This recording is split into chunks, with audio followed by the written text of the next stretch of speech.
Breaking Brown family, I want to first of all thank everybody for wishing me well and hoping I feel better and all of that good kind of stuff. I appreciate it. I do feel better today. I do feel better, but I don't like to bring no sickness, no energy show. So I ain't doing it. So let's take care of a bit of housekeeping first, man. As we always do, I want to thank everybody. I want to thank everybody first of all. I didn't get to say this because I wasn't here Monday. Thank everybody who came out in Chicago. If you weren't there, we had a blast. With some weirdness that's going on, but we had a blast. We had a great conversation. Thanks to everybody who was there. Thanks to the Breaking Brown family who took care of me after the event was over with. Thanks to all of y'all. I appreciate you. I appreciate you. And we're going to get into some stuff today.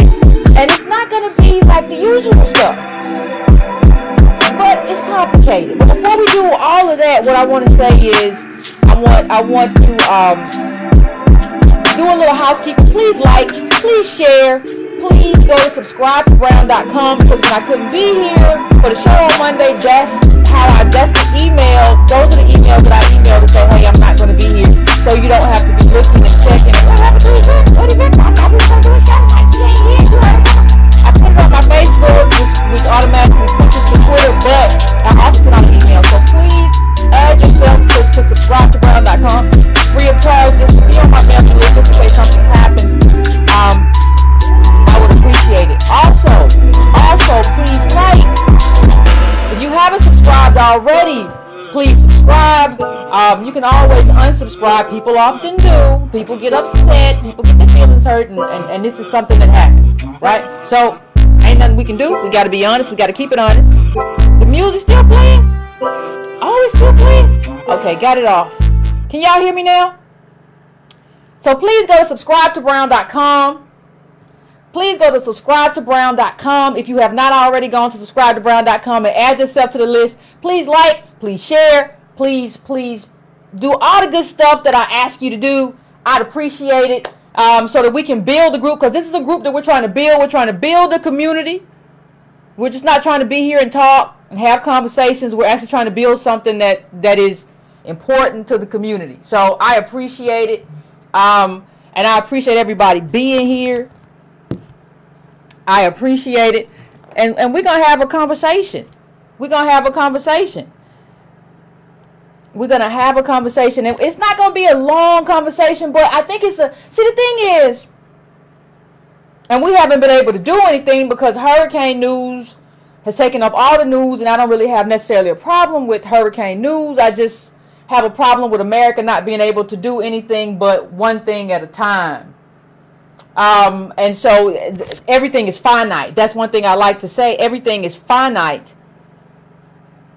Everything is finite. And we act like it's not. So we're going to have a conversation about it. Now, what I want to talk about, and I hate when people say, like, Yvette, you're talking about Kanye. Why are you talking about these people? You should just kind of ignore these people. I hate that, because part of the problem is part of the problem is that, like, when I talk about a celebrity, I'm talking about politics through the lens of that celebrity. I'm not really talking about that celebrity. I'm talking about politics through that lens. It's a very different thing than talking about them as a person. This is not a celebrity channel. This is a politics channel. But everything's interrelated. So what I want to say is Kanye West is headed to the White House. How many of y'all knew that? Kanye West, with his Make America Great Again hat, he's headed to the White House. And one of the things that I encounter when I try to have conversations with people about, because I agree with everybody about how problematic this is. I didn't even criticize him early on because you never knew what Trump was going to be, what he was going to become. He was from New York, and he used to be like a Democrat and all this kind of stuff. So I understood anybody who would meet with power. And I said if I was advocating, I would have in the early days met with him. But that's before the tax cut. That's before he engaged in all these things that are going to tear our community to shreds. But when I ask people, just to kind of explore, when I ask people, okay, why are you opposed? Why are you opposed to Kanye going to the White House? There's an inability to I can articulate to you exactly my problem with Kanye and his posture, and I'm going to do that. But a lot of people say, well, you know, Trump's a racist. Well, okay, I get you. Okay, got it. LBJ was a racist too. You always negotiate with racists. Well, he's a fascist. Well, define fascism for me. Blank stare. And so what I find is that there is no standard in terms of what is acceptable and unacceptable, right? There is no standard. People say they're upset with Kanye and his belief that he's brilliant, and that's why he's going to the White House. He's going to a White House to share his brilliance. If you was going there to make beats, that'll be a different thing, but that's not where we are. So when we talk about that, when we talk about Kanye, and I'm talking to my community, American DOS community, about Kanye, I have a lot of people who can't articulate to me why they're upset about him going to the White House. Now, this is a problem. This is a problem because what it shows to me, what it tells me, is that we don't have a set of consistent community standards in terms of, if you're going to call, what did I say about a tribe, people? I said a tribe is about exclusion and inclusion. You can't have a tribe without it being about, we are not a nation within a nation. We ain't none of that. We're as American as apple pie. But being a tribe within America, as Americans, means something very specific. It means that we are a community. Now, as a community, we have to decide what we stand for. We have to decide what kind of community we are, what kind of community we're going to be, and what undergirds us. Now, we started off with one very important thing. We started off with one essential thing, which is self-definition. Self-definition means American DOS. We are lineage. Who we are and what we are is based on lineage. That's what we started off with. And that's very important, but it's only step one. We're in politics 102, right? So when you go to politics 102, what you have to do is understand this is our self-definition. Our self-definition is we are American DOS, descendants of slaves, built this country for free, never got what we were owed for it, and got ground to dust 400 years plus. Still getting ground to dust. This is who we are. But what happens after that? Politics 102 dictates that we have to ask, what happens after that? After everybody understands the self-definition and we accept the self-definition, what do we do after that? We have to have some kind of pillars. If you're going to be a community, you can't be a community or a tribe without having community or tribal standards. And so I think at this point, what we have to do This is like this conversation that you and I are having right now, Breaking Brown family. This is a beginning in terms of what we have to do. We're hashing out our standards because we used to have a certain code or a certain standard of how we deal with each other. And the standards that I'm talking about are in terms of a social contract between us, in terms of how to fight our oppression and extract wealth that allows us to be truly American in the country that we built. I'm talking about a standard in terms of our politics, a standard that puts our politics and makes our politics effective. We have to have that, and there have to be some guidelines. We can't just be out here talking about, well, I don't know what to think about Kanye. He got right to his opinion. That's not a community standard. That's you just saying some random stuff that don't really make sense. So, if you don't have standards, what you have is a community that doesn't really have values. And so what I want to talk about is just, and I want to get, of course I want to get your view, but I want to talk about some standards that we have to adopt moving forward, if what we're trying to do is build political education, build a tribe that advocates for our group, what we have to do, one of the things that we have to do is ascribe for ourselves a set of standards in terms of, okay, this is not our standard, so you are out of step, you're out of line. And let me tell you why this came up. There was an interview, and it was on this what's this Hot 97? I don't know. This Hot 97 station with T.I. And T.I. also, it was a very thoughtful interview with T.I. and he was very thoughtful in what he said. And there was something that was very interesting. And go and watch it for yourselves. But he said that he suggested that we're too quick as a community, as a group. We're far too quick to throw people away. Right? And he brought up gentrification. And Alexander, who's a friend of the show, we went back and forth about this over the phone, and we were talking about it. And I said, well, I think the other show that I had planned before I got sick on sick on Sunday and was still sick, before that Saturday, and was still sick, I was going to do a Supreme Court show. But I said, this is kind of important in terms of what T.I. said. But I thought it was, somebody said I wouldn't call it thoughtful. I thought it was very thoughtful. I didn't agree, but I thought it was thoughtful, and I think I can say that. But I think he said, like, we have to be careful who we throw away. He could become like a real right winger and things like that. Carrying the tiki torches, that sort of thing. And the first thing I say is, I don't think we've been quick to throw Kanye away.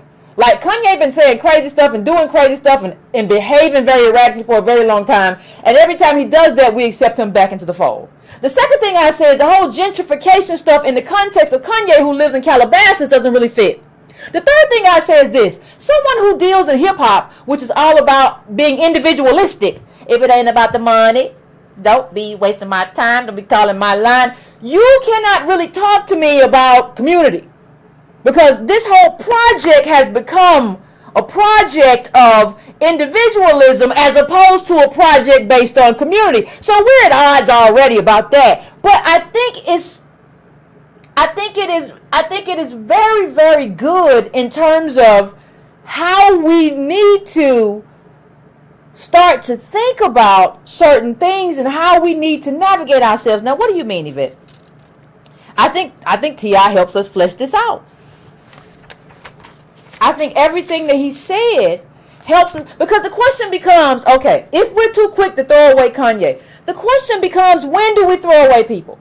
And what is the standard used to throw away people? Because the standard for who is excluded from the group, the standard for who is it cannot be an inconsistent, arbitrary standard. It has to be a standard that is based on something that we have collectively decided, oh no, This ain't going to be tolerated. We're not having this. We're going to have a lot of stuff, but this right here, what you saying, ain't nothing that can be tolerated. So we have to decide what are our standards going to be. We haven't even decided. Listen, I was a political science major, but I was a philosophy minor.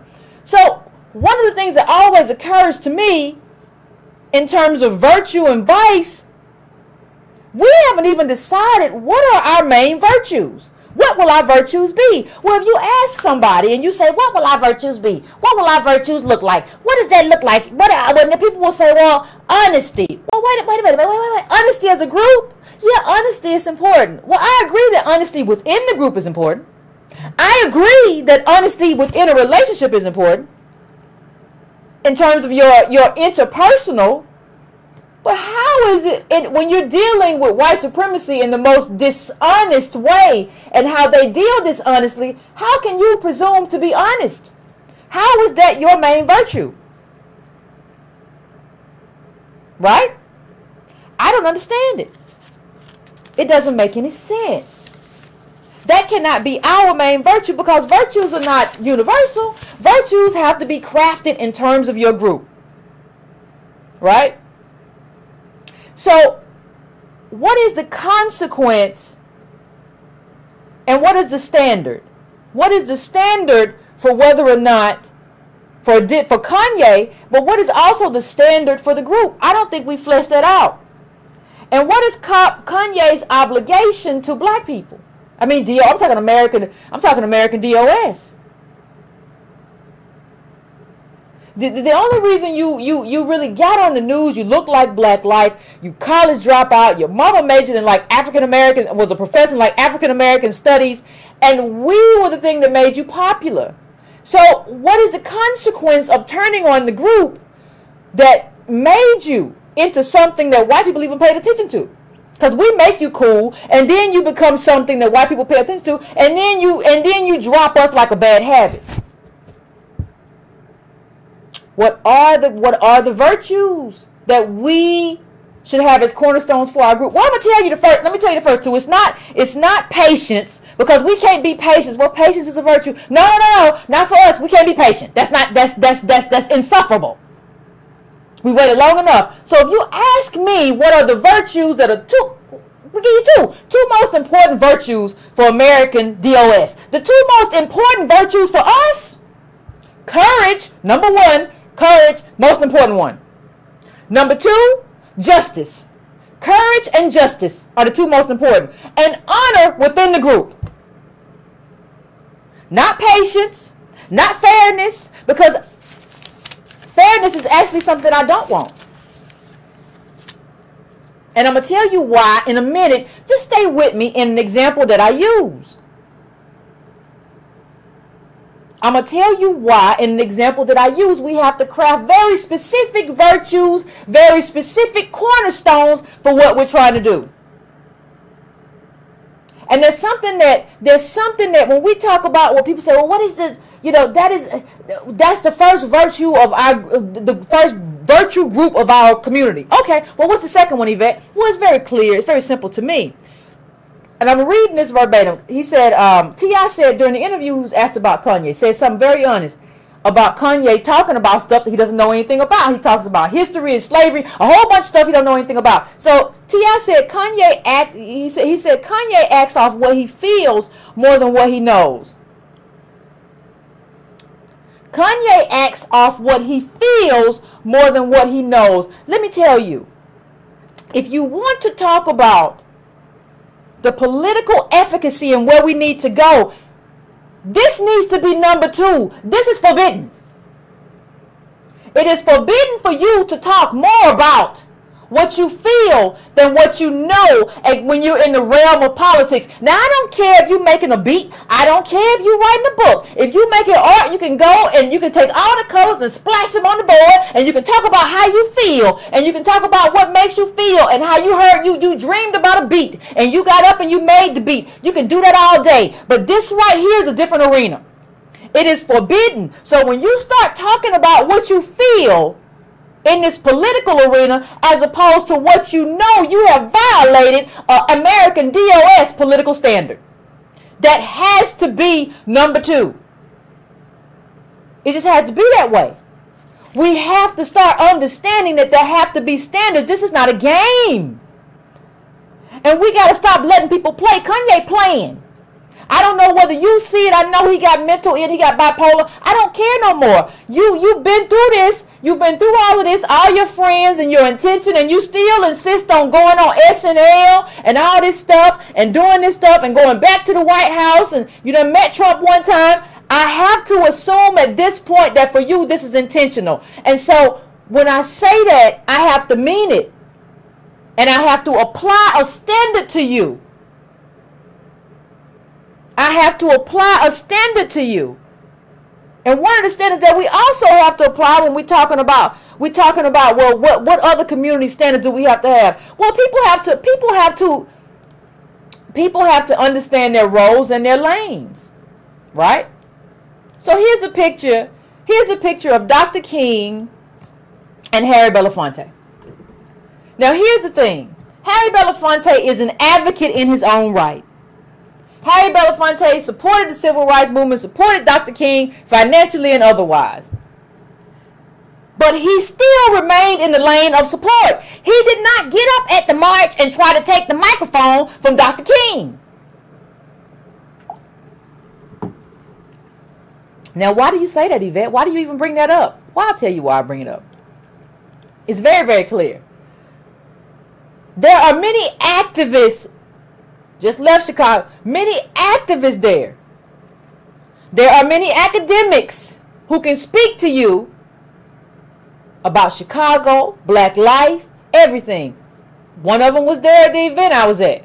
There are many people who unionize and who are black workers who have experienced things. There are people who live in the South Side. There are people who can speak to this. See, what you have to do if you're somebody like Kanye and you have more means and you have a microphone, what you do is you find those people who are in Chicago who are doing the work and you help them. What you don't do is you don't get in their way. And we have to have as a community standard, you have to maintain your lane. That doesn't mean that. It doesn't mean that you can't help and that you can't assist and that you can't advocate. But you find these people in that city who are doing that work, and you let them inform you, and then you ask a question. You don't go and advocate. You ask a question. What do you need me to do? They'll tell you. Do you need me to do a public service announcement? Do you need me to tweet and support what you're doing this weekend? Do you need me to go with you to the White House just to get you in? And you lead the conversation? You tell me what you need me to do. Ain't nobody coming to you, Kanye, writing songs. Ain't nobody doing that. Ain't nobody taking over your space, but you want all the space because you're a narcissist.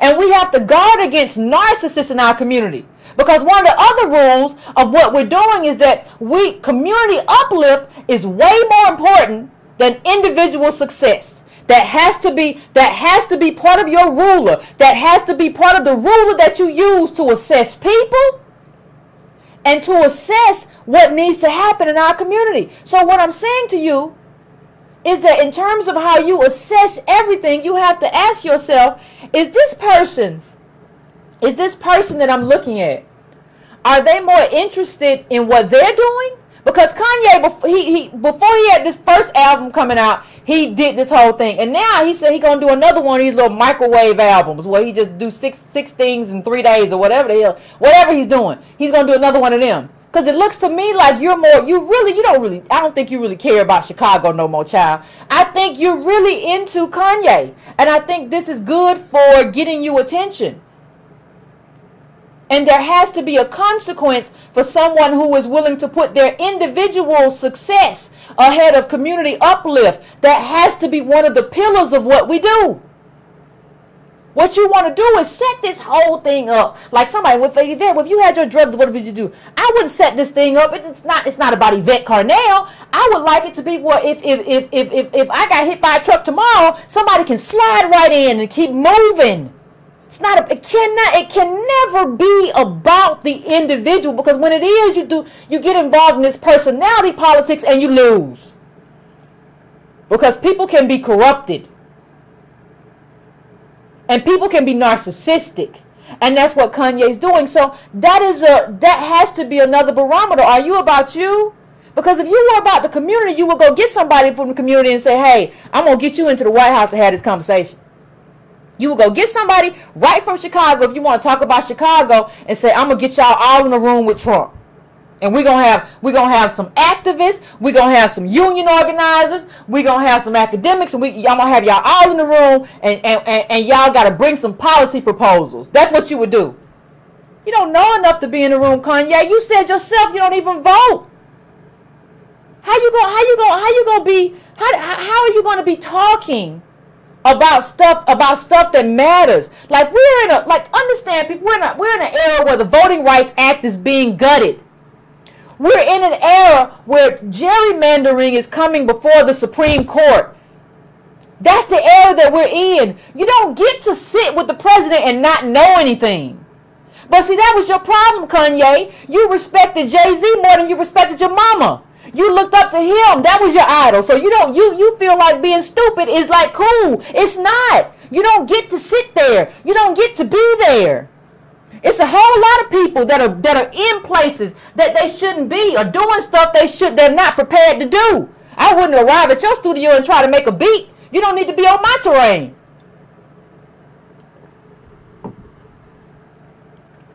And the way we're going about this,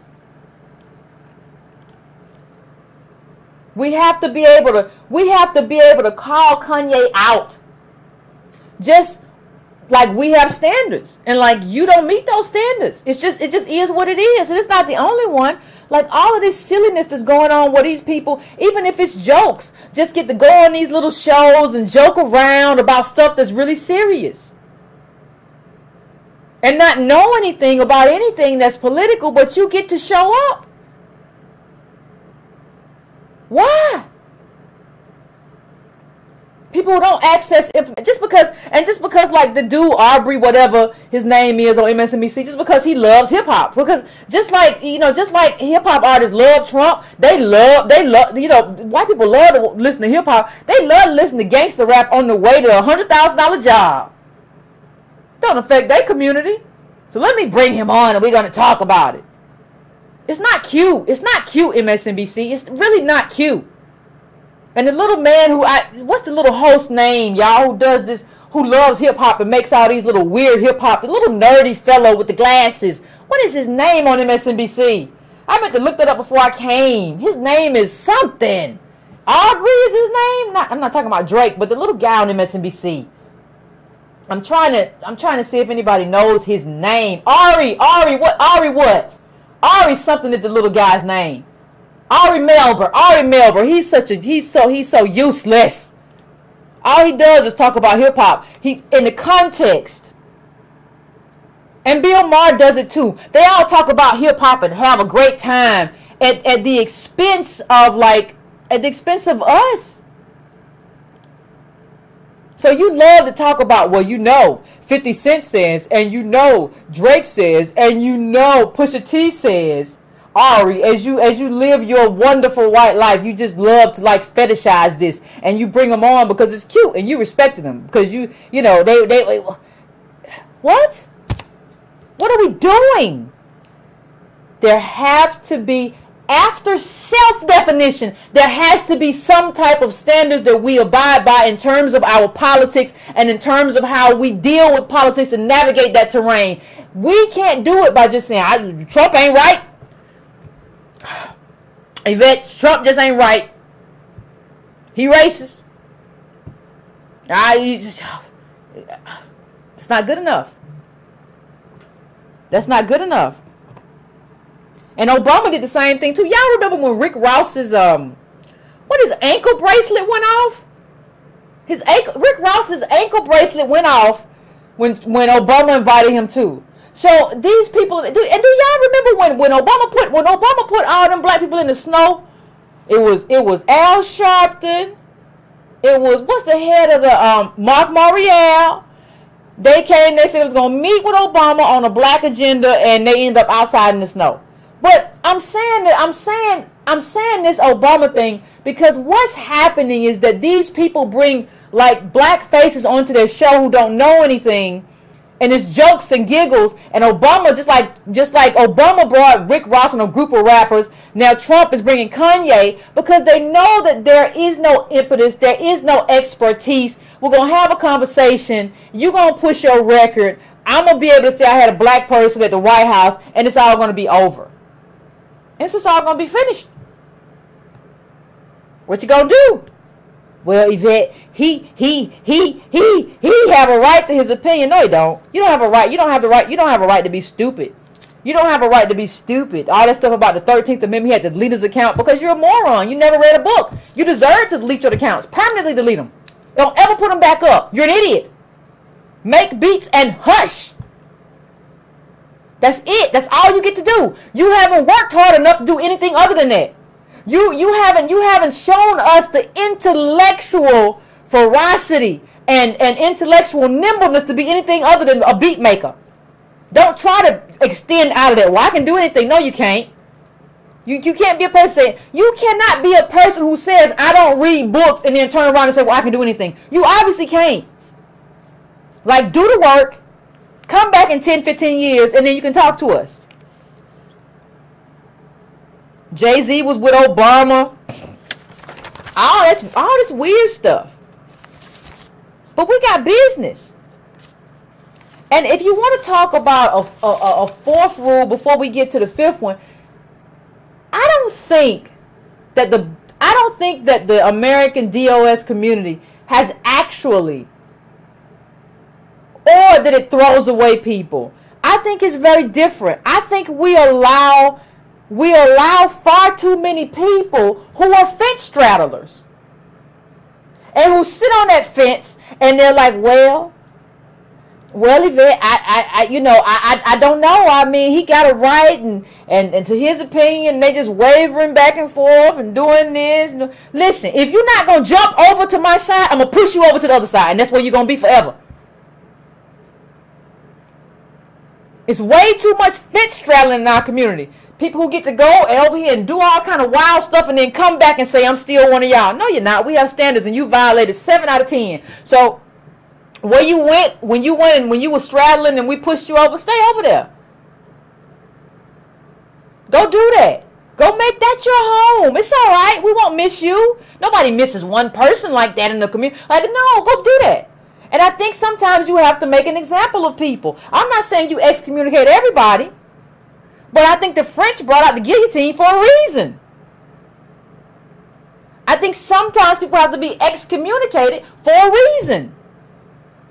Sometimes you just can't be here for a reason. Neutrality, when you're in the predicament that we're in, neutrality is just not an option. It's just not an option for what we need. And so when I go and I'm about to get into it, I spent too much time on this part.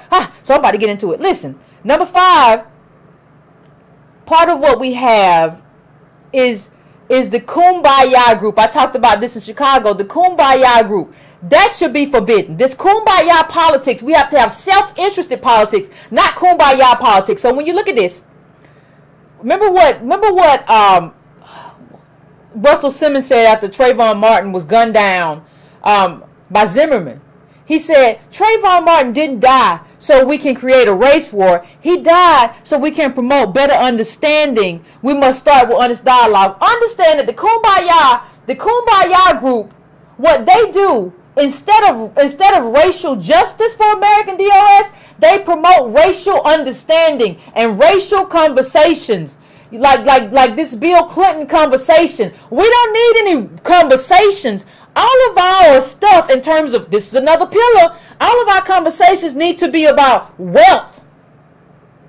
Not about understanding, not about dialogue, not about whether white people empathize. Our conversations need to be based on wealth and redistribution. I am not interested in any more dialogues because we've had enough books written on race and American black DOS. If y'all white people really want to understand, you would understand by now. There are enough books on it. Obviously, this is a ploy to just wait me out. I'm interested in wealth conversations. And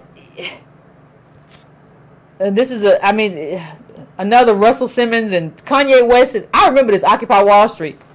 It's all very interesting. And one of the things I like to do is bring everything home, like, with an example. Examples are the best for me in terms of, like, examples that make sense and bring home what we're dealing with. And one of the best articles for that, this is going to be in the newsletter. I apologize, everybody, for not getting the newsletter out, but I was sick.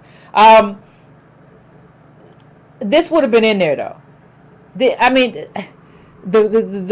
rise and fall of affirmative action. And it's very, very interesting. It is very, very, very, very interesting. So if you get a chance, please, please, please, please check it out. Please go to the New Yorker. This is the New York article. Please go there, check it out, download, whatever. And I want to show you why the pillars that I just mentioned are so important. And we're going to add to them. This is not the end. I'm just giving a starting point for why this matters. Why those first few pillars matter so much. So let's go here. Okay? We've talked about before on this show self-interest, and that has to be a pillar. Not American interest, but the self-interest of the group. Now, in this article that I just put up, they're talking about Asians and the Asian fight against the affirmative action. And there's a lawsuit, and Asians say they're not getting in. They have better scores, but they're not getting in. They're being discriminated against. That's the basis and the foundation of everything. Now look at this. I want you to look at this line. The suit advances a surprising line of argument. Instead of claiming that the process is unfair to whites, an increasingly tough sell, at least in the media, the suit suggests that affirmative action, a mechanism intended to help minorities such as Asian Americans, is actually being used to harm them.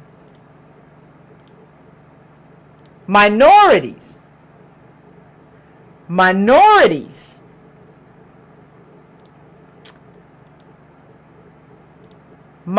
here's the thing. Let's go back. Same article, different quote about what affirmative action was. The premise of affirmative action was that for African Americans, the status quo was innately negative. To act affirmatively was to acknowledge the history of denigration and inequity that continued to define black life, and to come up with ways that the future could be different. But what you saw happen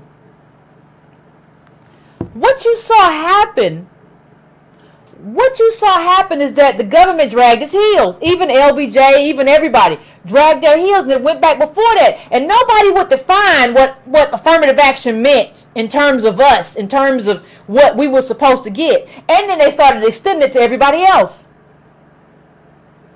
Was never meant to be for you, sir.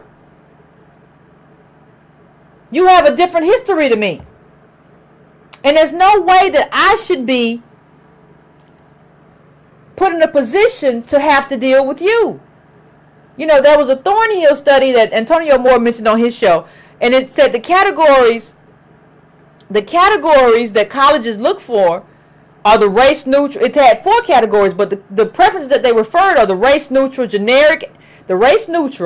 the generic activists, the people of color activists, and the black radical, who's the 4th category, that's the least preferred. And so you have Russell Simmons is probably in the, like, maybe 3 people of color, we all in this, and maybe even 1 sometimes.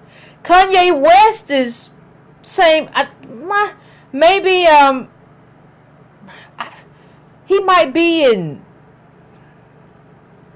3.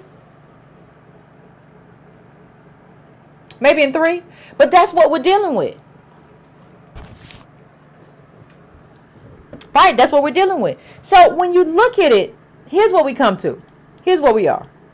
So let me put this up one more time. The premise of affirmative action was in terms of African Americans. So you have Asians saying now, you know, because I'm a minority too. I'm a minority too. Why am I not included? Well, it's very clear why you're not included, because you're white. See, we have to understand that whiteness in this country is about normalization. And what happened to Asians is that you were normalized partly as a way to be the model stereotype, and a way to deal with like and you were made the model stereotype in favor of anti-blackness. That's what happened. So in order for America to say, well, we look at these black people must be bad, they said, look at how these Asians are doing. And so you had a positive stereotype, we had a negative stereotype, and so you benefited, whether you like it or not. I know you're offended by the model 8, whatever, but you benefited from that positive stereotype. And it was built that way, like your life was built on a certain anti-blackness. And so we see that in your numbers, in your wealth. It's not about just being an ethnic minority. Let's talk about where you are in terms of numbers, because you were not subjugated 400 years plus like us, like DOS, descendants of slaves in this country. You don't have the same background. So why should affirmative action benefit you? See here, look at this real quick. Overall record but uneven growth in income. This isn't even wealth. This is just income, people. Asians were never slaves in this country. This is just income. Look at where they are. They're white people. Stop telling me you need affirmative action. You are white. You should compete with white people. And if you're not if you don't undergird yourself in self-interest, if that's not a pillar of what we do, you get caught up in this idea of fairness. You get caught up in this idea of fairness. Look at this chart. Asians up here above white people talking about you need affirmative action. You better leave me alone. Based on what? Based on what history and lineage are you owed this? Based on what are you suing? We should be suing you. We should be suing you for getting affirmative action, for accessing something that you have no right to. You're not supposed to be accessing affirmative action because you're an ethnic minority. You're supposed to have a certain history, a certain background. How you do better than white people and you get to sue?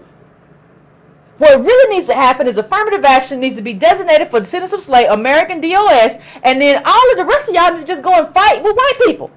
Go crack their coconuts. See how it works out. I wish y'all all the best. What does they say in Hunger Games? May the odds be forever in your favor. Yeah, go do that.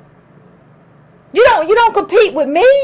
You were never a chattel slave in this country. Your people were never chattel slaves in this country. Who do you think you are? But see, if you're not self-interested, if you don't understand the group, you be like, well, that is fair.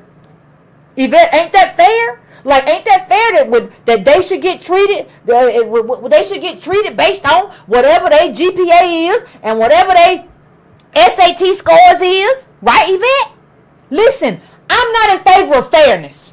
I'm going to tell you off top. I am not in favor of fairness. Well, what do you mean, Yvette? Boy, my people ain't been treated fair in this whole country all this time. So I don't care. You need to be treated unfair too. How about you eat it for 400 plus years and then you let me know how it tastes? I'm not dealing with that. You should go through what I went through. Go through what my people go through. Right? I'm not in favor of fairness. For who? For what? No. America ain't never been fair. America ain't never been a meritocracy. So I'm not in favor of meritocracy for other people when I ain't never got it. My people never got meritocracy. And you want me to be in favor of meritocracy based on what? I don't owe you nothing. I don't owe you a thing. I don't owe you allegiance because you're coming over here from an elite group of other Asians trying to extract something. I'm not here. You're not the poorest Asians. Come on. Let's just go and let's just prove that, because I don't like to just say stuff. I like to prove it. So let's go to this quote from the article. Can we? Long quote, but let's just read it together, family. There's this guy and he writes and talks about, but you can go to the article and see that. But here's what he says. Let's start here. We said, unfolding a napkin and drawing a horizontal line with the pen. He began recounting the history of Chinese people in America, beginning with westward expansion and the gold rush in the mid-19th century, when an influx of largely poor Chinese immigrants provided cheap, often indentured labor. Not slavery, but go on. They were the ones who founded Chinatowns, we marked a spot on the line. The Chinese Exclusion Act of 1882, born of xenophobia, which effectively ended Chinese immigration for 60 years.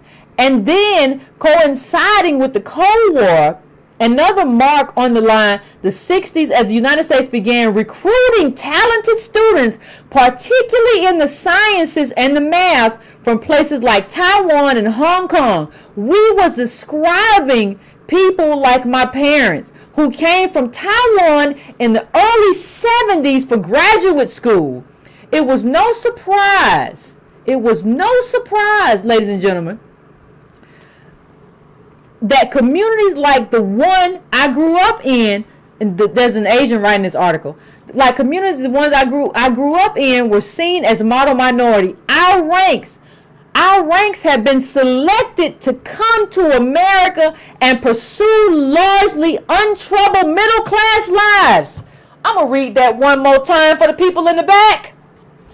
Our ranks have been selected to come to America and pursue largely untroubled middle class lives. As the Civil Rights Act of 1964 was remapping the rights of America's minority populations, the Immigration and Nationality Act of 1965, which favored skilled labor and attracted young science and engineering students from Asia, was reshaping who those minorities were. You better not play games. You better not play games. You come here situated. You come here situated to crack my people's coconut. You come here situated, and then you want to compete against me? Understand, in China, 2% of the country is college educated, and 50% of the U.S. Chinese migrants are college educated. You're not just regular Chinese. You are elite people coming here to compete against the descendants of slaves. And then you come here and you say you want to compete against me in affirmative action.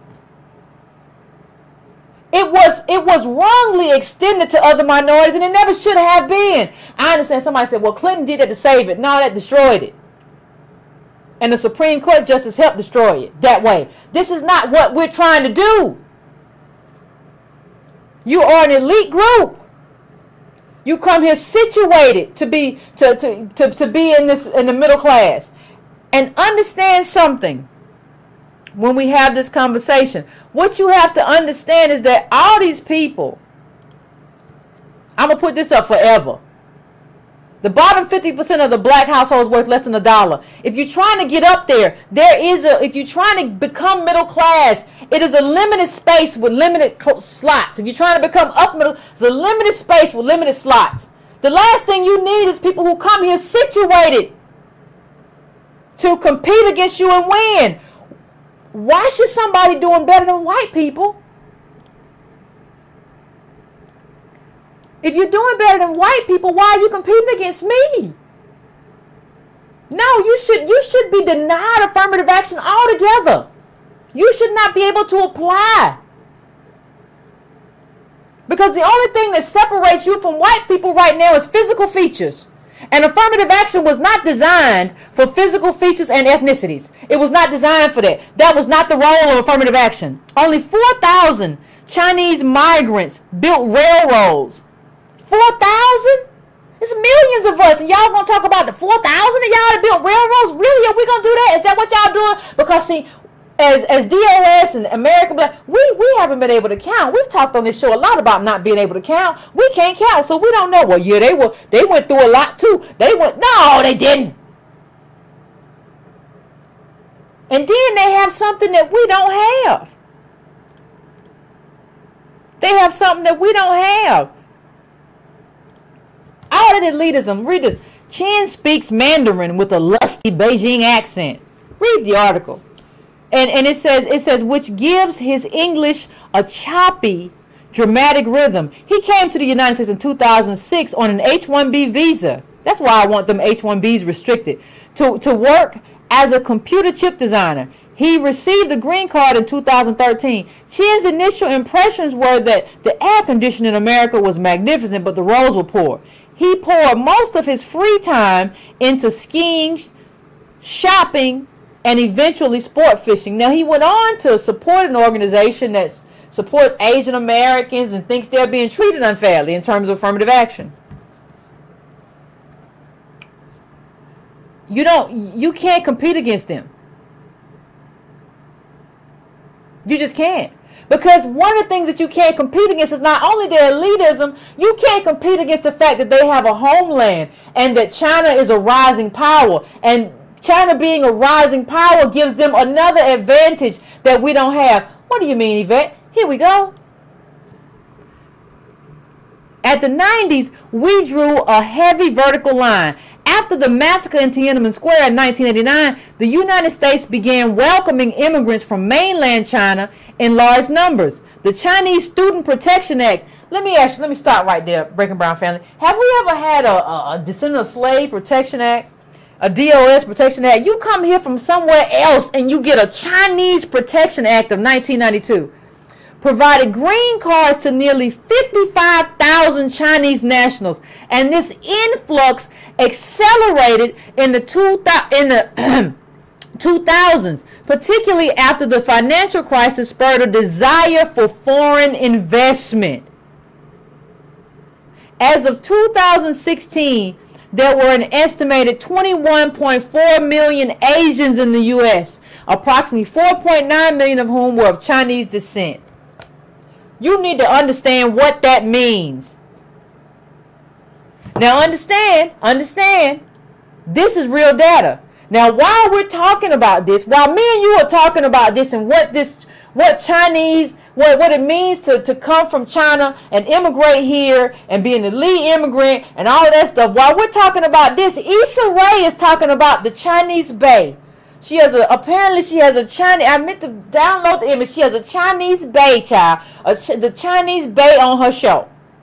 Devoid of all kind of undergirding of data and what's happening right now in the fight for resources in this country between DOS people and immigrants. It's just the Chinese Bay.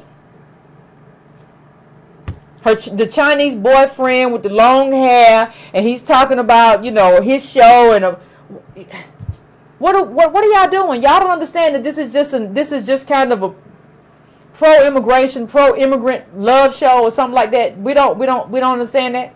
We still don't get that. She's African, her best friend is Nigerian. The Chinese man, you don't understand. This is basically that show. What is the show with the little Indian American man? What's his name? Aziz Ansari. What's his show? Like, it's basically that show. Like, how do you not see it as that show? It's the same thing. All of this is devoid of any kind of real meaning and self-interest. That's why self-interest has to undergird what we do as DOS people. It has to undergird it because this is us, whether you like it or not. I don't understand how you occupy that space. Asian 10%, poverty rate in 2016, Asian 10%, whites 9%. You right there with white people. You white. White people don't get affirmative. Shouldn't. White women shouldn't either. But you white. You don't get affirmative action as a white person. That's who you are. I'm sorry.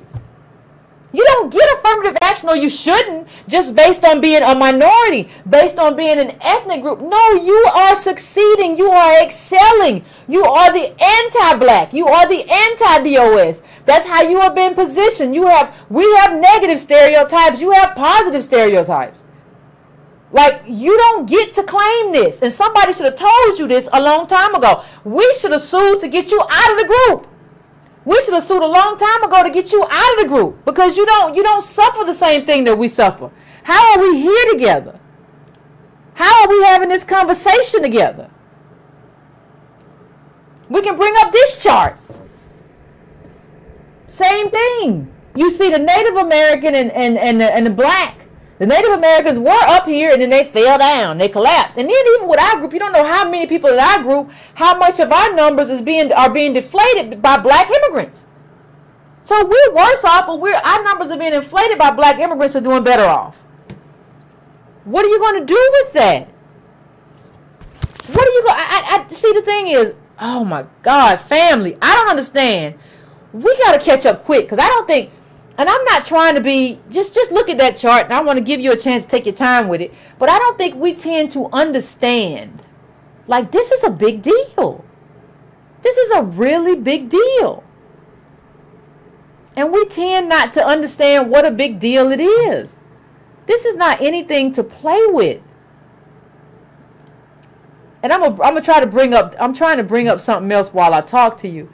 I try to multitask sometimes, but I don't think we understand that there's a lot of replacing going on.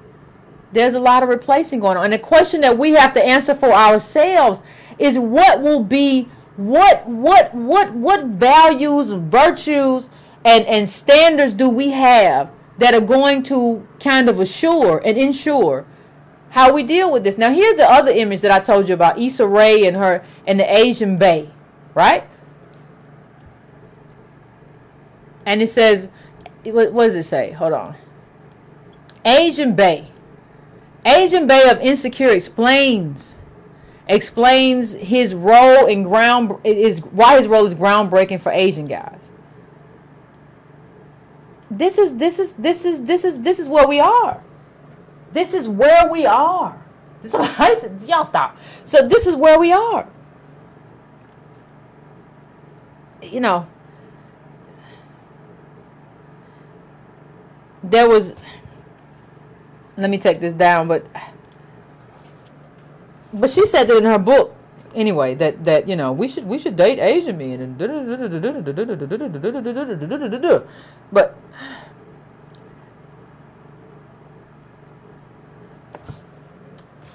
we gotta have some kind of standards. We have to start having some type of community standards. We just letting people, you know, we're out here just kind of letting people run wild. We're out here letting everybody run wild and take stuff that belongs to us. And we say, well, you know, it should be fair. When's the last time you really experienced fairness in this country? Why should it be fair for anybody and not fair for us? How? How is that the right thing to do for it to be fair for other groups when it was never fair for us? No, what I want for you is unfairness. I'm going to be honest. I want America to be just as unfair to you as it has been to me. It's been very unfair to me and my community. It needs to be unfair to you. I'm going to let it be unfair to you for a long time. And while it's unfair to you, you get to work the piss poor jobs. And I get to rise up a little bit because we've been through enough. I ain't trying to, don't nobody need to compete with you. No.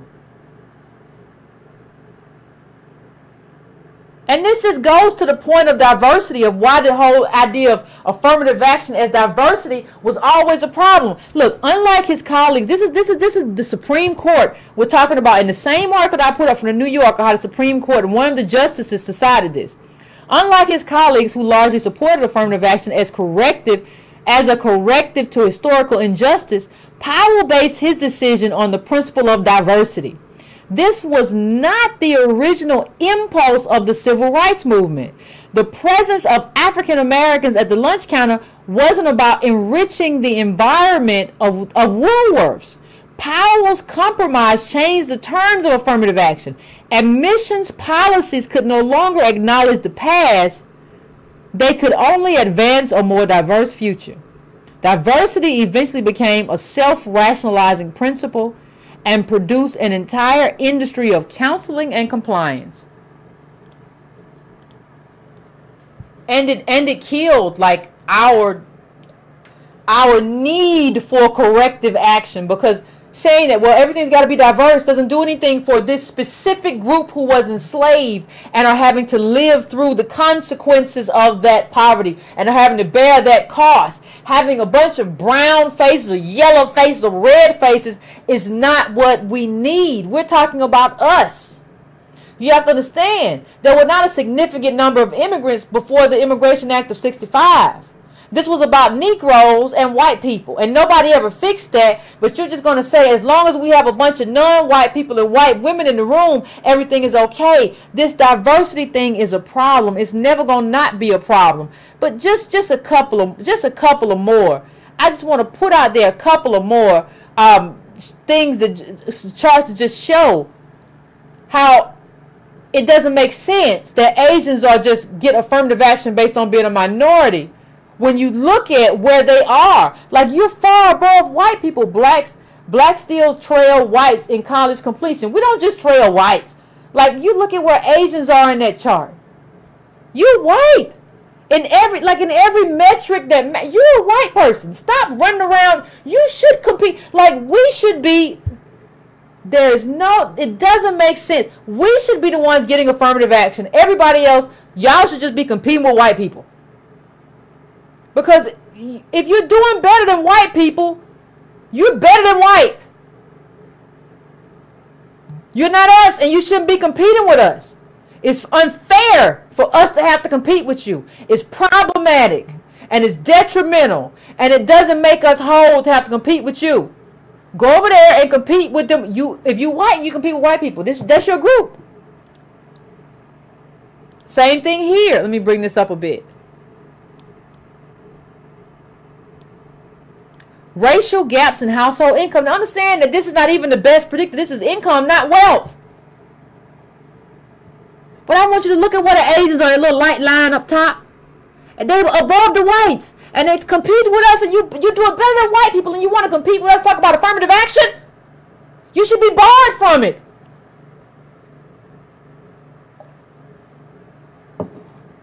You should have been barred from it. So the whole thing, he said, well, I agree with affirmative action, but it's supposed to benefit minorities, and it's not benefiting me. Listen, I agree that all these other people, you and white people need to just hash it out. And we should streamline affirmative action just to have a room and carve out a space for DOS, American DOS. That's it. You white people, the elite Africans, all y'all should just fight like Hunger Games. Go do it.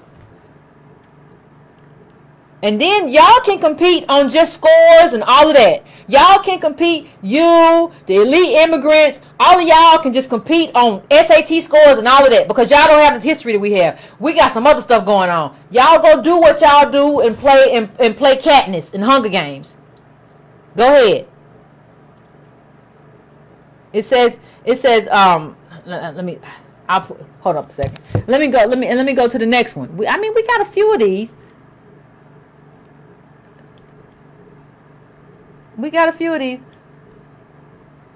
Blacks more than twice as likely as whites to be poor. But it's not just whites. That's the thing. It's not. People keep cutting this into black and white. No. Like, let's bring this chart in. Since you sent the title, let's bring it in. The little light green line, that's Asians. What y'all talking about? It would be fair. See, you do need to compete fairly. Here's one thing I agree with you, Asian brothers and sisters. Y'all, yes, you need to compete fairly with white people. So white people should not be able to.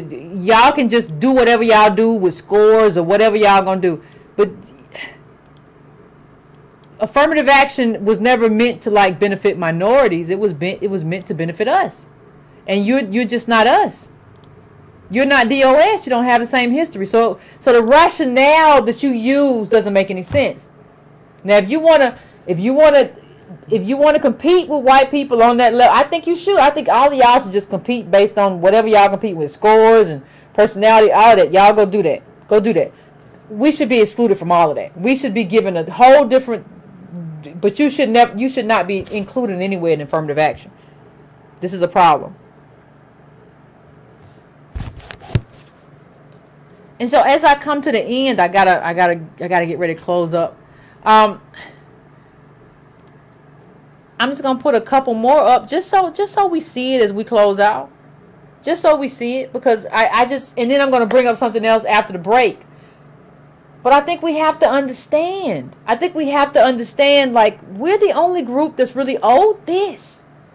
We're the only group that's really owed that kind of, and the reason, and it should never have been made about diversity. It's about a specific lineage and a specific oppression and a specific systemic oppression over time. So this idea that I'm a minority too, it's just not good enough. I think you have to carve out a space for DOS people and put everybody else in another bucket where they can pull out their switchblades and cut each other and do it. I don't care. Don't matter to me. Whatever y'all want to do. But I think that has to be it. So I'm going to go to break really, really quick and go to the phones. And then we'll be back and we'll have a conversation. That's just the way it goes.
Thank you for calling Studios host and call screener line. Please enter your show number and press pound.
What's going on, Breaking Brown family? We are back and about to go to the phones.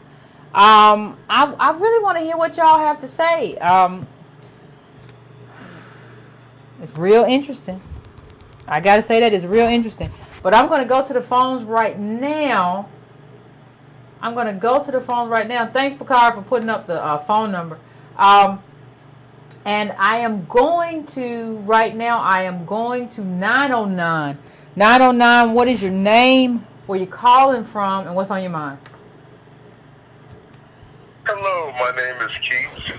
I've called before. I'm the nurse practitioner from California. And I wanted to call speaking specifically on your topic as to how relevant it is. I worked for a county hospital for 8 years as a registered nurse, bedside, in one of the most intense areas. I trained a lot of people who were foreign-born, specifically Filipino. Okay. After I trained them for about 2 years, they were promoted over me. Then they grouped together and started calling me the N-word, gave me the most challenging patients that subsequently led to an injury. And then they plotted against me to have me terminated. It was so bad that I had to go through several lawsuits, which I finally won and settled out of court. Oh, congratulations. Thank you. But they were working diligently to sabotage, not just me, but all black staff. Interestingly enough, African staff members were also working in collusion with them. They would oftentimes say, no, there's no such thing as racism on the floor. He's paranoid, he's scared, he's not a nice guy. All these false accusations to give validity to their argument as opposed to mine. Okay. And it took black folks to come out and say, nah, this is wrong. And I just want to just say, what you're talking about is very poignant, because they are trying to eliminate us from the higher levels of employment, particularly education, healthcare, specifically that I can think of, where we could potentially help our own culture get up and move forward, or even just be cared for as people. So thank you for bringing this topic up. No problem. No, I appreciate you calling in, bro. I appreciate you calling in. Thank you so much. I want to say when we talk about this, a lot of times people don't understand the import of this kind of how the gutting of affirmative action has kind of affected us. And so there was a whole movement, like state-led movement, to kind of gut affirmative action. Before we talk about it, they've always been trying to do it with the Supreme Court, but there was some other stuff going on. So I just want you to look at this quote real quick. Together they drafted Proposition 209. This is California, known as the California Civil Rights Initiative. Prop 209 would ban affirmative action in educational settings. For the first time, American voters were given the chance to weigh in on large-scale affirmative action policies. Prop 209 passed in November 1996. The effect on the enrollment of people of color was immediate. But between 1995, listen to this, fam, between 1995 and 1998, offers of admissions to African Americans at Berkeley and UCLA declined 55%. 55%, fam. 55%. Now, I want you to think about that in the context of this article. And I'm going to read you a quick quote from it. Inside the U.S. Mall event for rich Chinese students only. Rich Chinese students only. Now, I want you to look at this. And I'm just going to read something from the article. Keon was one of the 16 Chinese students in attendance recruited by the event organizer Gold Link, a Los Angeles-based consultancy that manages outreach to Chinese market for Simon's shopping destinations across its different properties, including Copley. This was Copley's first time organizing a special shopping program targeting Chinese students, and it was intended to celebrate Chinese national holiday, marking the founding of the People's Republic of China that began on October 1st. You got that? In our community, we got it.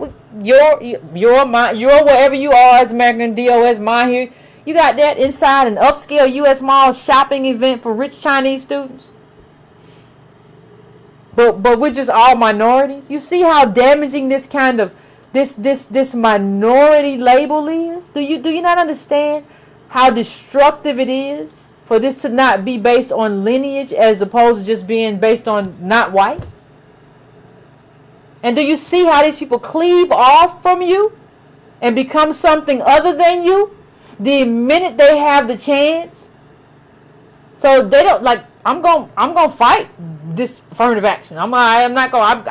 I did all this stuff. I did horse training. I did all this stuff to get into Harvard and Princeton. I did 18 SAT preps. I went to Honduras. If you did all that stuff, you don't get to compete against me. Oh, well, my African American friend got in, but what?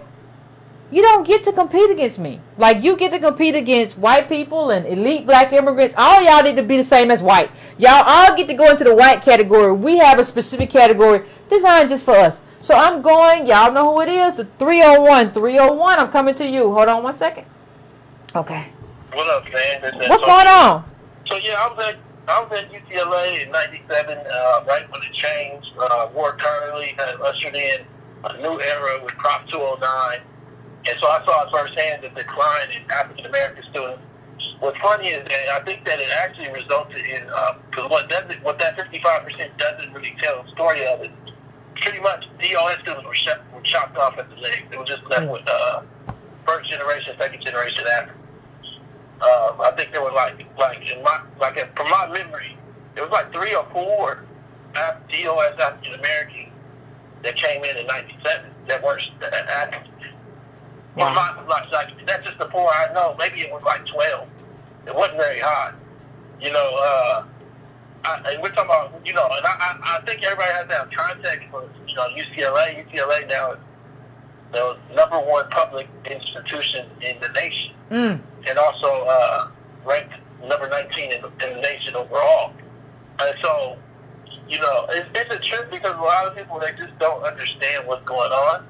And, you know, you add the wealth data and everything else, and they don't understand that like when you read that exclusivity argument in that article about that mall, they're taking these little young girls to Burberry and to Gucci. So they just want them to shop. They don't want to really deal with you no more. They're going to leave you with the slavery in your family. I keep telling you that.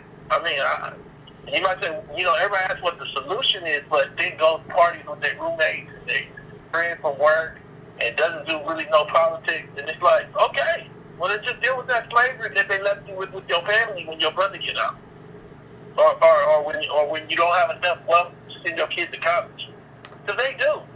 You got to keep I say it again, I said it on the show before, only 2% of Chinese have a college degree, but 50% of the Chinese that come over are college educated.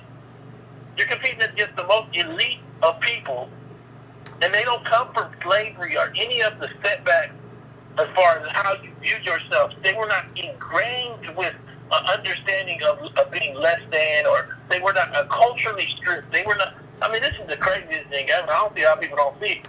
You know, the other interesting thing is, you know what group actually tells you what will happen if you have natural immigration? Is the Mexicans. Because the Mexicans, what happens is, one, it's a third world country, of course, it's a border country. But you have a population that's a mix of the elite and the poor. Yeah. So when you get that group, they actually fail just like us. So when the Nigerian tells you next time that they do well in education, tell them to send over a regular Nigerian so we can get some good average. Stop just telling us that the elite from your group that sold slaves can do well in America. And schooled in London. Yeah. No, not just schooled in London now. Understand it. They was riding slave ships with the slaves under their feet. Yep. To London to be schooled. That's how it started. No, but since 1800. I said that's how it started. Yeah, since we, but we were in slave chains in the ship. Yep. And now we got to compete against them hand to hand for a slot of affirmative action. Yep. It don't make no sense. Nope. And I just wanted to call in and say you're totally right with the UCLA thing, but I think UCLA was a microcosm to a larger world, because what you see is, just like you had that article still up about these Chinese students, they don't want to deal with you no more. And like you know, it's only so much Franklin Brown can do when you call in and you bad that your son can't find a job. Listen. Well, the reason why that he changed ain't no program, because they just want to deal with these Chinese students that got money. They don't want to give you the money you need so you can be in a privileged position where you can say, I don't know if I want to go to the elite. They said Chinese students only. Why don't you show up and see if they let you in? Ooh, y'all allies, right? See up, show up. I'm out. Appreciate it, Tom. Like, listen, somebody said in the chat, like, well, you weren't on the ship, and the only thing you can say to somebody like that is like, you're an idiot. Like you have to just call an idiot. You're a moron. Like, you don't have to be on the ship to experience the consequences. Like, there was the ship. And there was Reconstruction, and there was slavery, and there was Jim Crow, and there was redlining, and there was convict leasing. If you don't know that, it's not your ignorance is not my responsibility. Like, you being a moron, you being intellectually deficient is not my responsibility. There are things you are supposed to know to be here in this country. If you don't know those things, it's not my responsibility, but you will be held account in terms of how I treat you and how my community treats you.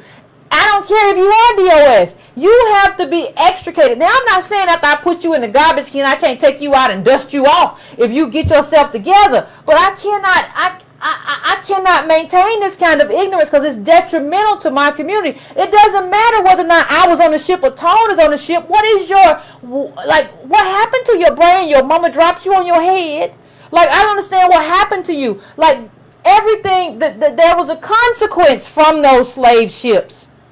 There was a consequence that we still bear because nobody ever said, you know what, we're going to let the boot, we're not going to make you all the bottom. We're going to normalize you and this is going to be America. That never happened. And if you don't know that never happened, then like just go like play kickball.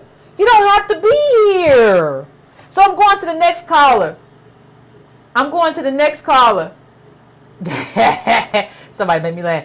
I'm going to the next call. I'm going to 424. What's your name? And what's on your mind and what you calling from? Where you calling from? Hello, Yvette. How are you?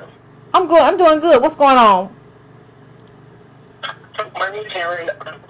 You're breaking up a little bit for me. Can you make like a tree for me and be real still? This is Aaron from California, and everything that you're saying is. Can y'all hear this caller? Can y'all hear this caller? I'm having a hard time hearing you, caller. Hello? Caller dropped. Okay, 414, I'm coming to you. What's your name? Where you calling from? What's on your mind?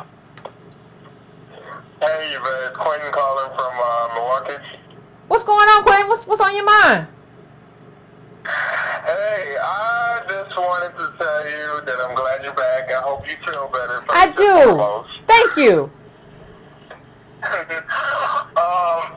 So, you know, this whole entire thing with like, you know, with this diversity mess, I think that it's kind of old. I think people need to just zip their mouths when they're talking about it because they don't really know what they're talking about, you know? And I consider Asians the minority supremacy group of minorities. Uh-oh. You know, I honestly think they only consider Asians because, I mean, not Asians, but they only consider the minority because they ain't white. But if they was able to opt out of being a minority, they would do it in a quick hurry and fast. Because we all know Asians are the least of the minorities that is suffering. Like, I've seen it. I mean, we've all seen it. Especially, you know, if you grew up in the black community, they got all these, you know, beauty supply stores, Chinese restaurants, nail salons, all of this stuff in our communities. But Yvette, guess what? What? I'm talking to somebody that's Asian, right? Okay. But let me tell you the interesting story about all of this. All right. So, this girl that I'm talking to is Asian, right? She's the only one. She's the only child out of her, you know, her parents or whatever. She's the only one. Her dad owns 3 beauty supplies in Milwaukee and 2 Chinese restaurants. Now, let me just tell you, I try not to be a part of this get your bag culture because I think it's a dangerous culture we living in. But when I found that part out, I was like, look, you know, y'all need to start paying y'all reparations to my people so, you know, maybe we can work something out. how, like I'm playing, I'm here for you, but I'm really not type of thing. Because the thing is, her dad, like, okay, her family knows about me, right? The parents, they know about me. However, her daddy, he do not want his wealth going to no black person. Absolutely not. I can't tell you how many eye rolls and just snippets of, oh, I gotta go. Like, he'll do it so in a way that's noble that people may just say, oh, he's just, he really gotta go. Yo, this dude ain't gotta go nowhere except to go run those businesses and find a way to get his Asian daughter to step aside for me. And I'm just telling y'all this, if I do eventually, like, thank God she don't watch, this podcast, but like, if I become like her husband or something, we changing how that whole entire Chinese restaurants and all of that look. We're gonna be behind. All right. We gotta keep some all right, for optics, All right, Carl. Well, I appreciate you. I'm gonna have to let you go. No buts. I'm gonna have to let you go. I appreciate you. Listen, y'all gonna have to be very careful. Like I said this at the Breaking Brown. I'm not opposed if people and I don't think Alexander will be upset if I said this. We argued about this morning. We went back and forth. But I'm not upset if people. I think I'm not upset if somebody dates interracially. I just have a whole bunch of stipulations. But y'all better be very careful. The kind of life you are trying to get for yourself by like marrying into in-laws who hate your guts and who hate like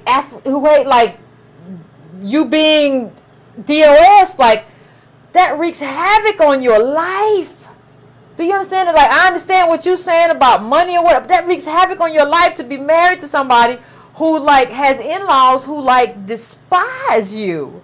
I don't want that for my life. I would never want in-laws who like, I wouldn't even want in-laws who don't get the joke. If I make a joke, I don't have to explain, well, you know what it means.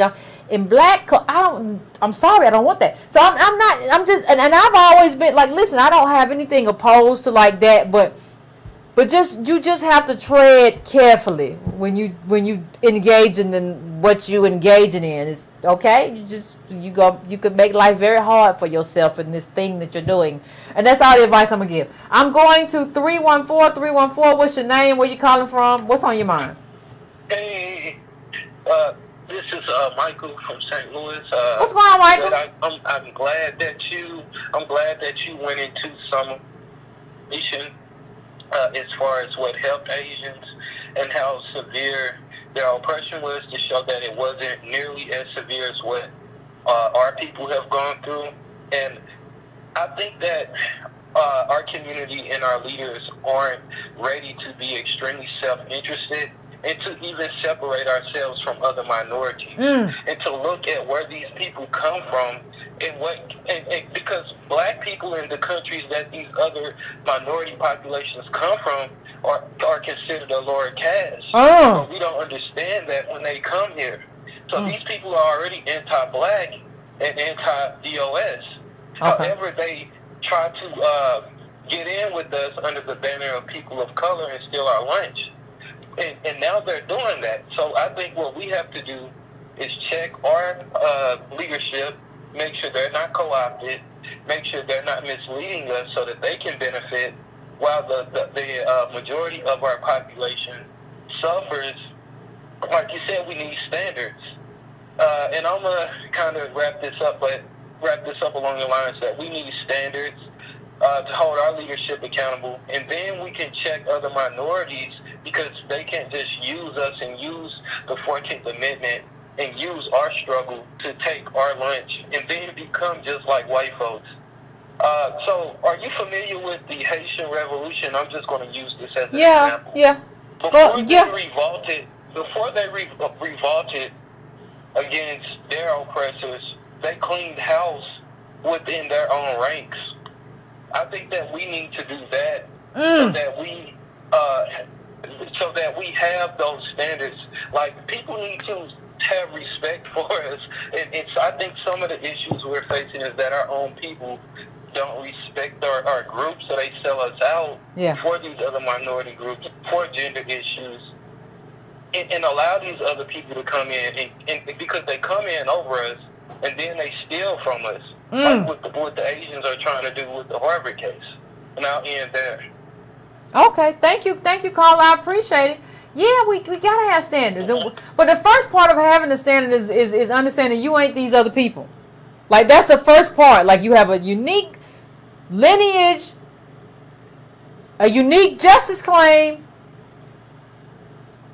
and that's what this means. That we are not them. We're not minorities. This whole grouping together of everybody except white men is ridiculous. And if I was a white man, I have a problem with it either. Now, if I was a just white man, I would not have a problem with this just being descendants of slaves.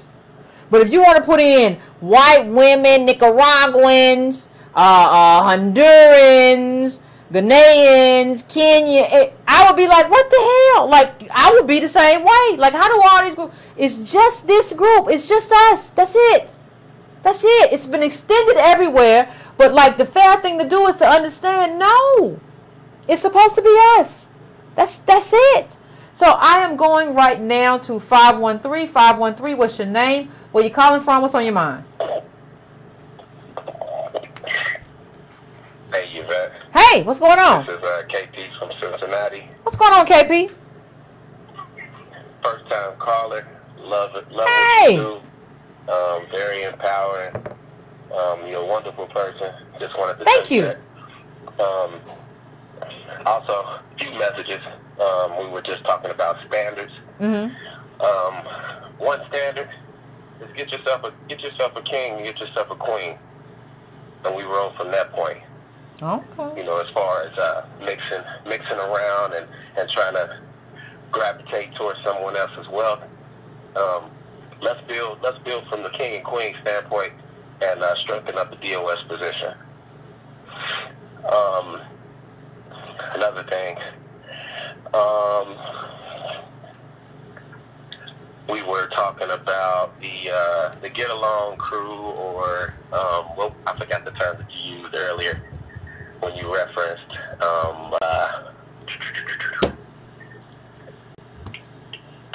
I can't remember. I lost my point. Okay. Well, I'm going to have to let you go, fam. I appreciate you calling in. First time caller. I appreciate you calling in, but we got to keep it moving. I'm coming at a 917. 917, what's your name? Where you calling from? What's on your mind? You there? 917, are you there? Hello? Hello? Yeah, 917, you there? What's on your mind? What's your name? How you doing? I'm doing pretty My good. name is Spanky. It's Spanky from New Jersey. You said Spanky? Do you say your name is Spanky? Yeah, Spanky Big Head on. I normally post on your YouTube blog. I love your show, by the way. Thank you. I appreciate that, Spanky. So 2 things I want to say. Okay. One, in regards to your last vlog, in regards to that Roxanne Gay, and I posted about the aspect of showcasing or presenting data. You and Tone Talks are right on the money. And what I've experienced in my own career is that when you present factual data to quantify your findings, 2 things happen. One, people get angry because they never presented data to present their argument. They don't present data to counter your argument, and they don't know what to do. The second thing is, once you present that data, the obligation is on them to fix whatever the thing is. So if it's not your responsibility, or the data says that you are not responsible, you did not cause this action, then they have to, and you find that it's on their end, they own the responsibility of fixing it. And people don't want responsibility. In regards to the last 2 callers that called in regards to things like race and dating outside of your race, as an American DOS myself, you can experience that with other blacks too, whether African or even Caribbean. Now the thing about that is that, and I have my own theory about race. I don't have data to back it up, but I have a theory about it. African American DOS are usually looked down upon by everyone globally. Now the reason is, you have to ask yourself why. You can't blame it on gangster rap. You can't blame it on anything within the past 20 or 30 years or any popular myth. My theory is that people globally, whether aggressively or passively, subscribe to some form of a caste system. That's true. That's true. That's true, Spanky. Here comes Spanky. Spanky coming with it now. Go ahead, Spanky. You right about that caste system stuff. They subscribe to it.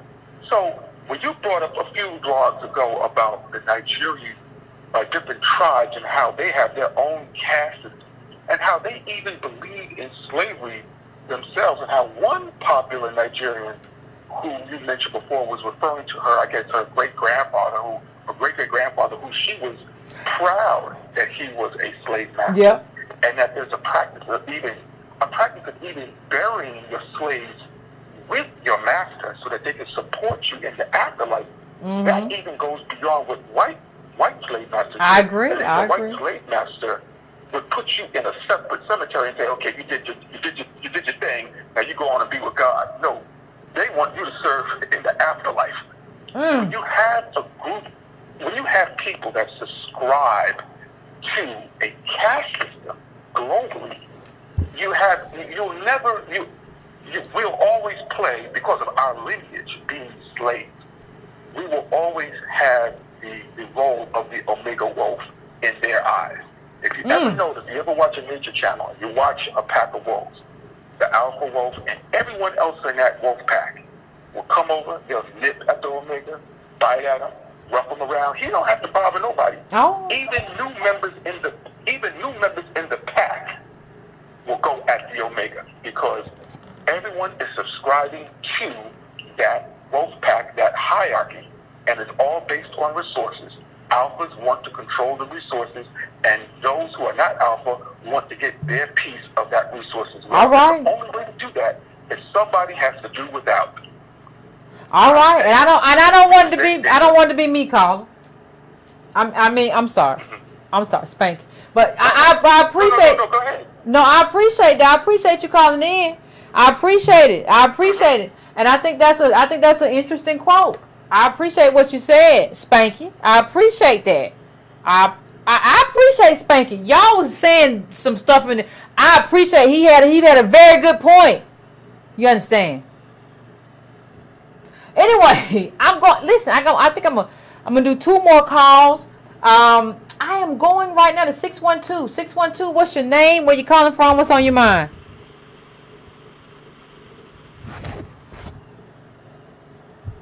612, are you there?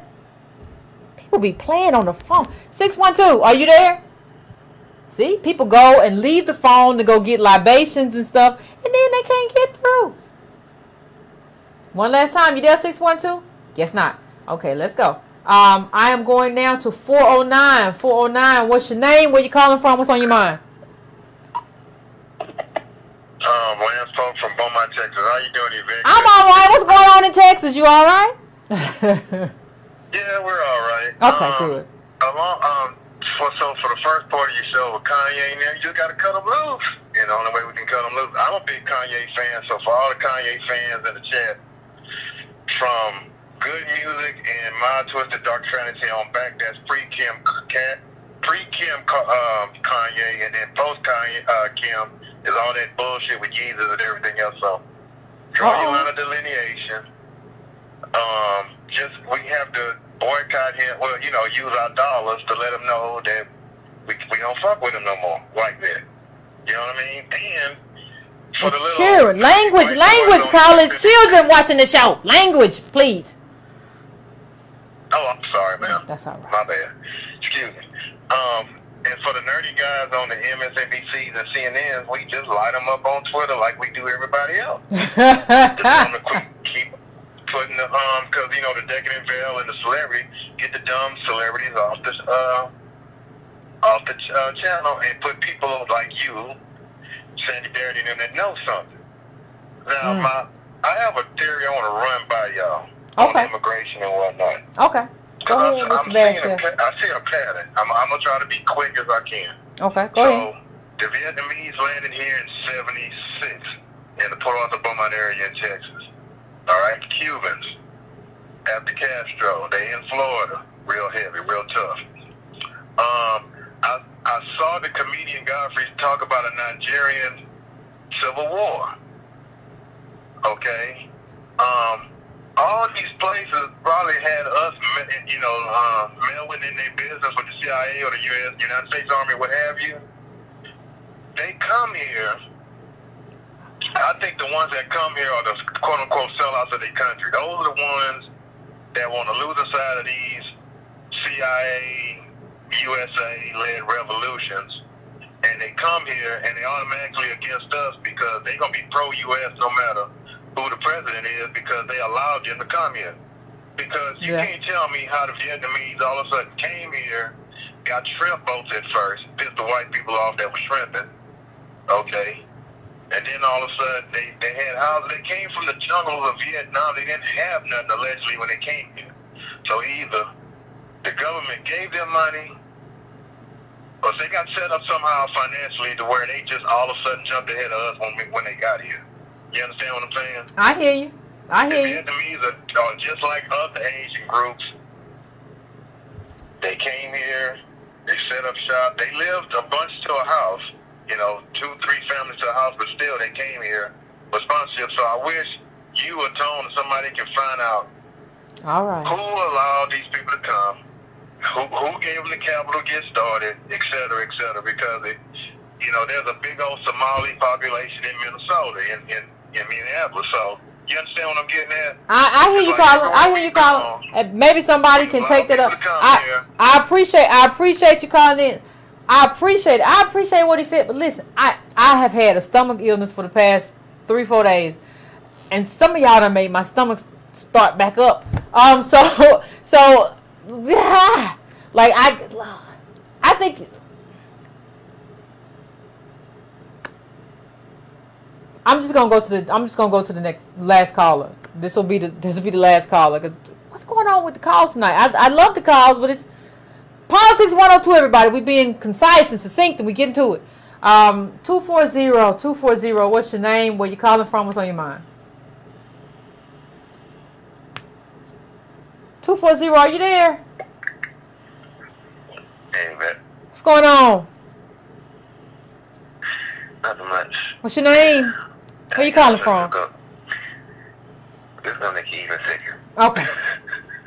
Yeah, I'll go buy some Bitcoin. Woo! Okay. What's on your mind, caller? What's going on tonight? He done hung up, child. People. 805. I'm coming to you. 805. What's your name? Where you calling from? What's on your mind? Hey, what's going on, Yvette? This is Michael out of San Diego. What's going on, Michael? Hey, what's going on, man? Not too much. Quick. Just from my life experience, you've given a lot of the data, you and Tom, to support my life. I live in San Diego. San Diego, I don't know, in my opinion, it's the future of what they want the United States to be. And a lot of these people don't know, and our people, DOS, don't know because they ain't traveled enough, and they ain't had they haven't had relations with enough of these people and picked their brains. I have. And so I know everything you say to be true. And with the Vietnamese, like, I got a friend that, because he was in school with her and married her because she was going to go back, the father bought a $600,000 house out here and paying all the HOA tax and a property tax. Like, he's paying that just so they can exist. These people exist. The Nigerians I came in contact with go to Xavier and then go back to their country. Yeah. Or go to Fiji. My ex-wife was Fijian. They come here, they extract, they replace us in a sense because we don't do that hard labor anymore, and they shoot that money back to their country. Yeah, of course. And we sit here, and I'm in a group out here, and they're very apolitical. And I thought at one point it was driven towards black people, but a lot of the groups out here are very, and I believe it's because of the fear of being cut off. the network. You know what I mean? Yeah. So they're afraid. They're afraid. And that's all. Oh, wow. Thank you. Well, thank you, caller. I appreciate it. I appreciate it. I appreciate it, fam. Thank you, fam. Listen, Breaking Brown family. Woo! Tonight's been an interesting night of calls. You know, we had some good calls tonight, but we had a stream of, I think we've been spoiled because we've had a string of like excellent calls for like the past 3 or 4 weeks. Like we've had some really profound calls. Every night can't be that night. So I want to remind everybody that like we're going to, if you all are going to be around on Friday, it's 10 p.m. Eastern Standard Time, like 7 California time or whatever. Antonio Moore and I with his show, will be talking about DOS and the group and American DOS on Friday. So please, if you are around, please tune in for that. I would appreciate it, and we're gonna have another conversation, a different conversation, but another conversation. Somebody said, pull it together. Nobody could pull it together tonight, fam. Nobody could pull it together. Everybody, it was a lot of stuff going on tonight, and I understand. You know, stuff happens, and we laugh it off, and y'all still my family. It don't matter. I'm not saying nothing bad. If you messed up tonight, you still family. We still love y'all. So please tune in Friday if you are so inclined. I actually love, going on Antonio's show or anybody's show sometimes because I don't have to actually like do the outlines and all that stuff myself. So we're going to be having that conversation. Please show up. Breaking Brown family. Woo! Please go to subscribetobrown.com. Add yourself to that mailing list. Please like. Please share. Please hit that bell so you know when I'm coming on. And I am feeling much better, but I'm still finna go and lay down because I'm not 100%, but I feel much better, family. And I appreciate everybody telling me to get well and all that good stuff. I appreciate all the little remedies, too, for like a little stomach flu. I appreciate all of that. So thank you, fam. I appreciate it. I think it's absolutely wonderful. I appreciate our time. I'm happy I was able to come back today so we could have this particular conversation. And we will do it again. We will do it again as we do every Monday and Wednesday at 9:30 p.m. Eastern Standard Time, fam. We will have this conversation again. Please, if you're not receiving the newsletter for whatever reason, please email me at editor@breakingbrown.com. But it is what it is, family. Thank you, Chicago family, who helped me out through all of this stuff. I appreciate everybody. And until Monday, fam, be easy.